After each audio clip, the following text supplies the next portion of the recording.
সুপ্রিয় শিক্ষার্থী আসসালামু আলাইকুম।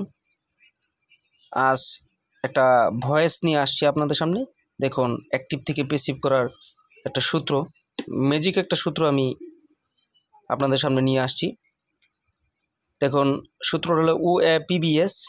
উতে অবজেক্ট, এতে অক্সিলারি ভার্ব, পিতে পাস্ট পার্টিসিপল ফর্ম, বিতে বাই, ও এসে সাবজেক্ট। দেখুন, একটা সেন্টেন্স দেওয়া আছে নিচে, they help us in many ways. এটা প্যাসিভ করবো আমরা। তাহলে ওই সেন্টেন্সের সাবজেক্ট হলো দে, ভার্ব হলো হেল্প, আস হলো অবজেক্ট। এখন আমরা এটা প্যাসিভ ভয়েস করি, তাহলে আস অবজেক্টটা আমরা সাবজেক্টে নিলে কি হবে? এটা উই। তারপরে এখানে একটা অক্সিলারি ভার্ব ব্যবহার করি। অক্সিলারি ভার্ব হচ্ছে আর, যেহেতু এটা প্রেজেন্ট ইনডিফিনিট টেন্স।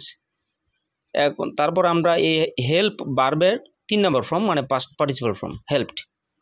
এখন যে বাকি অবজেক্টটা রয়েছে এটা আমরা বসাই দিই। তাহলে ইন মেনি ওয়েস। তারপর নিয়ম অনুযায়ী যে বাই বসানোর কথা, এই যে বাই, ওই বাইটা এখানে বসাই দিলাম। তারপরে হচ্ছে এই যে সাবজেক্টটা দেওয়া আছে, এই সাবজেক্টটা আমরা সাবজেক্টের অবজেক্ট ফর্ম হচ্ছে দে, দেম। ধন্যবাদ সকলকে।